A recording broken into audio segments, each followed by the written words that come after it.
Kasako Media, tunaangazia maisha, tunaandika kesho. Mmoja kati ya wasanii ambao wanafanya vizuri kwenye muziki wa Bongo Flava, of course hautoacha kumtaja Baraka the Prince. Japokuwa ni watu ambao kwa kipindi hiki kidogo kwenye nafasi ya muziki design kwamba hawana ngoma ambazo wamezitoa back to back, lakini ni mmoja kati ya wasanii ambao pia anazungumzwa mara kwa mara kwenye midomo ya mashabiki ambao wanakuwa wanamfuatilia. Tunafahamu kwamba Baraka the Prince alishawahi kuwa kwenye record label ya nazungumzia King Music, ambapo hii King Music inamilikiwa na Alikiba, you understand? Lakini pia Baraka hana mahusiano mazuri ya kiushikaji ama ya kibiashara kati yake yeye pamoja na Alikiba. Na watu wengi wamekuwa wakizungumza kwamba sababu ambayo imempelekea Baraka kuweza kugombana Alikiba ni nini, lakini Baraka hakuwahi kutoka public na kuweza kuzungumzia sababu iliyompelekea yeye kuweza kugombana na Alikiba ni kitu gani. Lakini leo kwa mara ya kwanza Baraka ameweza kuzungumza. Hii ni mara baada ya kuulizwa swali na Dudu Baya kupitia podcast ambayo alikuwa anaifanya. Aliulizwa swali na Dudu Baya kwamba sababu gani ambayo imempelekea kati yake yeye pamoja na Alikiba kuweza kugombana. Sababu of course ametaja sababu nyingi sana, akisema kwamba Diamond ni mojawapo ya sababu ya yeye kuweza kuondoka King Music, lakini pia kutokuwa na maelewano mazuri na Alikiba. Lakini pia amesema kwamba pia ndugu wa Alikiba pia ni sababu, kwa sababu walikuwa jaribu kumdhihaki, kumtukana, umeelewa, na vitu kama hizo. Lakini pia akasema kwamba sababu nyingine ambayo pia ilipelekea yeye kuweza kuondoka King Music na kugombana Alikiba ni kwamba ni kuhusu deal ambayo ilikuwa imetoka kwenye kampuni ya Sony Music, umeelewa. So hiyo deal ilikuwa imekuja kwa ajili ya Baraka, lakini kama design fulani hivi Alikiba ile deal akawa hajapendezwa kwamba iende kwa Baraka, kwa hivyo akafanya vice versa, aichukue yeye na vitu vingine, vitu kama hizo. Sasa kuna vitu vingi na maelezo mengi sana ambayo amezungumza Baraka kupitia hii podcast hapa. Mimi nafikiri hebu ngoja nisiongee sana, nikoke hii video kuanzia mwanzo mpaka mwisho uweze kumsikiliza kile kitu ambacho anakizungumza. Endelea kuangalia Kasako Media na mimi Torfos. Ni kitu gani, yani ni kitu gani kisababisha wewe na Alikiba mgombana? Okay, basi mimi naenda sasa. Nice question bro. Isije mimi na Alikiba kugombana ilikuwa ni kwamba kuna dili lililetwa kupitia Sony.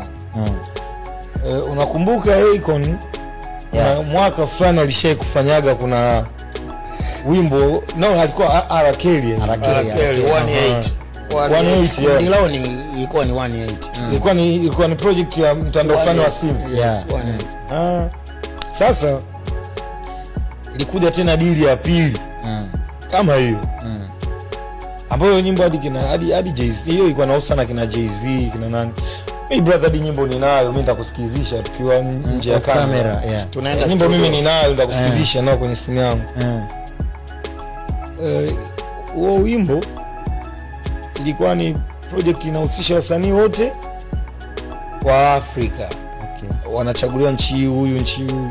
Sasa Sony wakanichagua mimi kibongo bongo. Hiyo nchi ilikuwa inafanyikia Angola. Mungu wangu shahidi. Sababu unajua kuna wajuaji wanafanya mwongo, huyu anataka kucomment hapa. Ila Aida ni mkija kumtafuta Aida Nchali mtaka naye hapa na. Kama ni mkweli na muogopi Mungu ataongea ukweli. Mimi nakuamini. Sababu najua sasa hivi ni kumpata hawezi kuja hapa, I know. Ila kuna watu kama Aida ni yule, ni mtu yuko poa, yuko peaceful. Asi tunakuamini kwanza. Wewe kwenye label. Wewe ndio unasema ukweli. Kwa hivyo kilichotokea pale ni kwamba wale Sony walivyoni request jina langu, hadi alitegemea yeye ndo atachaguliwa kwenye huo mchongo. Sawa. Umeona?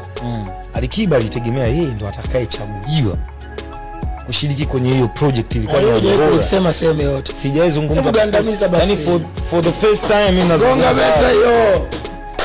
Sawa. Ngoja kwanza amalize point. Because of your respect brother. Au sio? Alafu naona leo ninatakiwa watu nao wajue ili tuone sasa hawa watu wana comment sometimes au wanapewa bando kuja kutukana na kuchafua page yangu. Wakae wajifikirie kwamba huyu jamaa kama ingekuwa ni yeye sasa huyo shabiki ajivae yeye ndio yeye angeza kuentertain huo upumbavu na upuuzi. Asingeza, hamna mtu akeza. Mwenye akili timamu kabisa, hamna mtu anaweza entertain ujinga.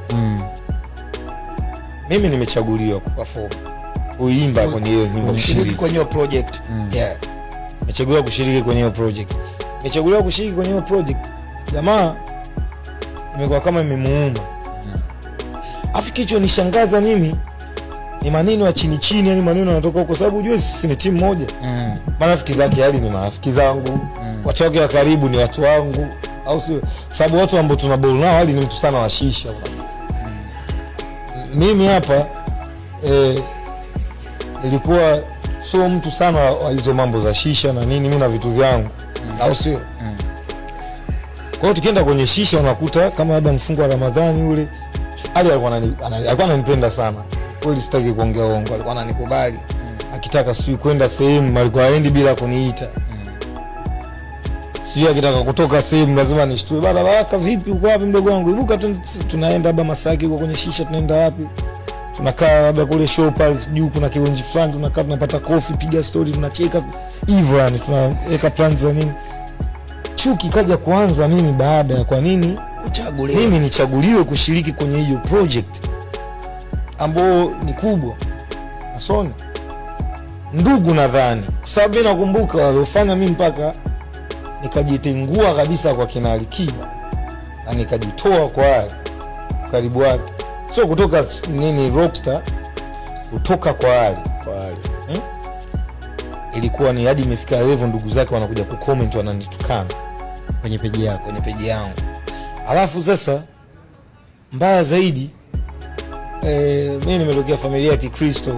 We don't believe about hayo mambo ya magic, uchawi na nini, si hizo mawizard man. Hatuamini hivyo vitu. Kristo sisi tunaamini katika kumwomba Mwenyezi Mungu, kusali. Wao ndio wanaamini sasa.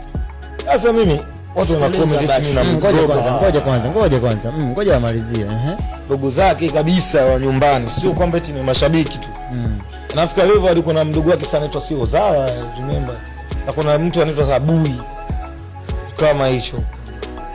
Sasa Abu mimi simfahamu, unamfahamu? Najua kabisa hao ni wadogo zake hali ya, kwa sababu mimi si mwanangu. Kasako Media, tunaangazia maisha, tunaandika kesho.